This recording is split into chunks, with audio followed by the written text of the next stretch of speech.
గులాబీ కండువా కప్పుకుంటే బీఆర్ఎస్ కాదు, 3 రంగుల కండువా కప్పుకుంటే కాంగ్రెస్లు ఉన్నట్టు కాదు, కాషాయం కప్పుకుంటే బీజేపీలో చేరికైనట్టు కాదు, ఎర్ర కండువా కప్పుకుంటే కమ్యూనిస్ట్ కాదు.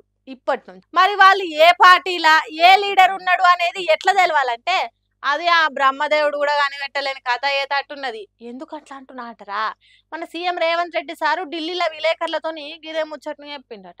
10 మంది బీఆర్ఎస్ పార్టీ ఎమ్మెల్యేలు 3 రంగుల కండువా కప్పించుకొని కాంగ్రెస్ పార్టీలో చేరికైనరు అన్నట్టు చెప్పుకున్నారు కదా. అప్పుడు దాని మీద బీఆర్ఎస్ పార్టీలు కోర్టుకు పోవుడు, స్పీకర్ కు కోర్టు గడువు పెట్టి వాళ్ళ సంగతి ఏందో చెప్పాల్సిందని ఖరాఖండిగా చెప్పుడుతోని ఇప్పుడు ఆ ఎమ్మెల్యేల పీకల మీదకి వచ్చింది.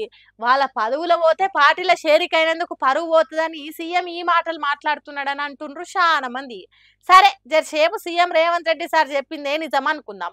3 రంగుల కండువా సీఎం సార్ కూడా మెడల్ వేసుకుంటాడు. సార్ కాంగ్రెస్ పార్టీలోనే ఉన్నాడని అనుకోవాలనా, లేకుంటే ఇంకేదైనా పార్టీల చేరికైంది అనుకోవాలనా? ఏ పార్టీలు ఉన్నోళ్ళు ఆ పార్టీల మీటింగ్లకే రావాలి కదా, అదే పార్టీ ఆఫీసులకు పోవాలి కదా, ఆ పార్టీ పెద్దలు చెప్పిన పని చేయాలి కదా. మరి ఆ 10 మంది ఎమ్మెల్యేలు ఎందుకు బీఆర్ఎస్ పార్టీ ఆఫీసులకు పోతలేరు? ఏదో కోర్టు చిక్కుల నుంచి తప్పించుకునే మాటలు మాట్లాడితే చెల్లుతుంది కావచ్చు కానీ జనం అన్ని చూస్తున్నారు. సోషల్ మీడియా పెరిగినాక చాలా అప్డేట్ అయినరు. కోర్టులను తప్పుదోవ పట్టించే మాటలు మాట్లాడతారు కావచ్చు కానీ ప్రజా కోర్టు 5 ఏళ్లకు ఒక్కసారి జరుగుతుంది, దాంట్లో సరైన తీర్పు మేమే ఇస్తామని ముచ్చట్లు పెట్టుకుంటున్నారట పల్లెటూరు జనాలు.